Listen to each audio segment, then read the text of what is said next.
বাংলাদেশের সনাতনী প্রতিবাদী সাধু চিন্ময় কৃষ্ণ দাস প্রভুর গ্রেপ্তারি ও সে দেশে সংখ্যালঘু হিন্দুদের ওপর অত্যাচারের প্রতিবাদে সীমান্তে ব্যাপক বিক্ষোভ দেখিয়েছে সনাতনী ঐক্যমঞ্চ। রবিবার 1 ডিসেম্বর সনাতনী ঐক্যমঞ্চের তরফে বাংলাদেশ চলো অভিযানের ডাক দেওয়া হয় ত্রিপুরার সুতারকান্দি সীমান্তে। এই অভিযানের আগে উলুকান্দিতে একটি জনসভার ডাক দেওয়া হয় সংগঠনের তরফে। সেখানে সভা করার পরই শুরু হয় সীমান্তে অভিযান। যদিও এই অভিযানের খবর পেয়ে আগেই সীমান্ত এলাকায় মোতায়েন ছিল প্রচুর পুলিশ, মোতায়েন ছিল বিএসএফ, সিআরপিএফও। এই অভিযান আটকাতে পথে নেমেছিলেন খোদ শ্রীভূমির পুলিশ সুপার পার্থ প্রতিম দাসও। পুলিশ ব্যারিকেড ভেঙে এগিয়ে যায় সনাতনী ঐক্যমঞ্চের সদস্যরা। যদিও সুতারকান্দি সীমান্তের বহু আগেই কিন্তু বিক্ষোভকারীদের আটকে দেয় সেনা। এদিন বিক্ষোভকারীরা বিশাল মিছিল করে এগিয়ে যেতে থাকেন সীমান্তের দিকে।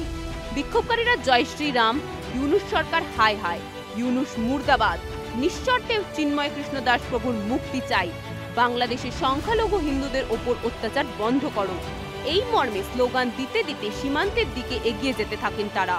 তবে এদিন ব্যারিকেড ভেঙে সীমান্তের দিকে এগিয়ে যাবার সময় পুলিশের সঙ্গে ব্যাপক ধস্তাধস্তি হয় বিক্ষোভকারীদের। সেই বিক্ষোভের ছবি পরে ভাইরালও হয় সোশ্যাল মিডিয়ায়। আর এই পরিস্থিতিতে বাংলাদেশে অন্তর্বর্তী সরকারের প্রধান মোহাম্মদ ইউনুসকে মৌলবাদী আখ্যায়িত করে জুতো পেটা সহ আগুন দিয়ে কুশপুতুলিকা পোড়ানো হয় দক্ষিণ ত্রিপুরা জেলার বিলোনিয়ার হিন্দু সনাতনী নাগরিক মঞ্চের সমাজের তরফে। বাংলাদেশে বর্তমানে ইউনুস সরকারের নেতৃত্বে হিন্দুদের ওপর করা হচ্ছে অকথ্য অত্যাচার। ঘর বাড়ি মঠ মন্দির জ্বালিয়ে দেওয়া হচ্ছে। সেখানে হিন্দুদের হত্যার পাশাপাশি বাংলাদেশে হিন্দু ধর্ম প্রচারক চিন্ময় কৃষ্ণ দাসের গ্রেপ্তারের প্রতিবাদে বিক্ষোভ হয়। হিন্দু সনাতনী নাগরিকরা এই বিক্ষোভে সামিল হয়। বিক্ষোভ থেকে স্লোগান ওঠে, বাংলাদেশের সংখ্যালঘু মানুষদের ওপর আক্রমণ মানছি না, মানব না। অবিলম্বে হিন্দুদের ওপর এবং মন্দিরের ওপর অত্যাচার বন্ধ করতে হবে। চিন্ময় প্রভুকে বিনা শর্তে মুক্তি দিতে হবে, অন্যথা হিন্দু সনাতনীরা অন্য পথে বেছে নেবে বলে হুঁশিয়ারি দেন বিক্ষোভকারীরা। আপনাদের এই সীমানা পার হতে মাত্র আমাদের 1 বিগত সময় লাগবে। আপনারা যদি এই ধরনের অনৈতিক কাজ করেন তাহলে কিন্তু আমরা প্রত্যেকটি হনুমান সেনা হয়ে আপনাদেরকে সঠিক জবাব আমরা দেব। খালি হাতে নয়, গদা হাতে নিয়ে, শস্ত্র হাতে নিয়ে, যার যেমন খুশি যখন যা প্রয়োজন তা হাতে নিয়ে প্রস্তুতি নিয়ে আপনাদেরকে সঠিক জবাব দিতে আমি প্রস্তুত রয়েছি।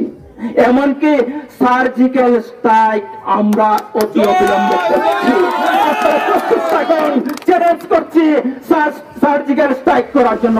এছাড়াও চিন্ময় প্রভুকে অন্যায়ভাবে গ্রেফতারের প্রতিবাদে জলপাইগুড়িতেও রাস্তায় নামে হিন্দু জাগরণ মঞ্চ।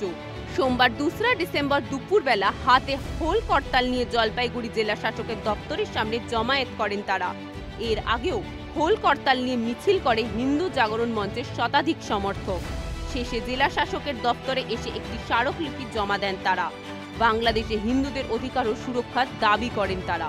এই নিয়ে মিছিলে স্লোগানও দেন। বাংলাদেশে বিগত বেশ কয়েক মাস ধরে হিন্দুদের ওপরে অমানবিক অত্যাচার চলছে। তাদের দোকানঘর লুটপাট করা হচ্ছে, প্রাণে মেরে ফেলা হচ্ছে, বাড়িতে অগ্নিসংযোগ করা হচ্ছে, মহিলাদের সবকিছু চলছে, লুটতরাজ চলছে। সেখানে প্র্যাকটিক্যালি কোনো সরকার চলছে না এবং যা ইচ্ছে তাই চলছে। সেই বিষয়ে এবং চিন্ময় কৃষ্ণ দাস প্রভুকে অন্যায়ভাবে গ্রেপ্তার করে রাখা হয়েছে বাংলাদেশের কারাগারে, তার মুক্তির বিষয়ে এবং বাংলাদেশের বিভিন্ন শিক্ষা প্রতিষ্ঠানগুলোতে যে ছবি আমাদের কাছে এসছে, আমাদের দেশের জাতীয় পতাকাকে অবমাননা করা হচ্ছে, এই সমস্ত বিষয়ে আজ আমরা ভারতের মহামান্য রাষ্ট্রপতি মহোদয়ের কাছে একটি ডেপুটেশন পাঠাবো। সেটা আমাদের মাননীয় ডিএম মহোদয়ের মাধ্যমে আমরা পাঠাবো। তার জন্য আজকে সমস্ত সনাতনী যোদ্ধারা একত্রিত হয়েছি।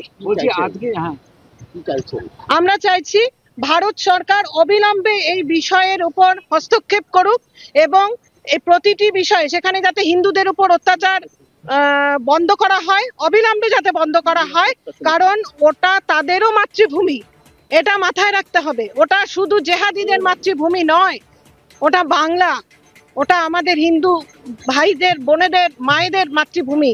সেই মাতৃভূমিতে তাদের সুরক্ষা নিশ্চিত করতে হবে। আমাদের জাতীয় পতাকার প্রতি তারা যে অবমাননা করে।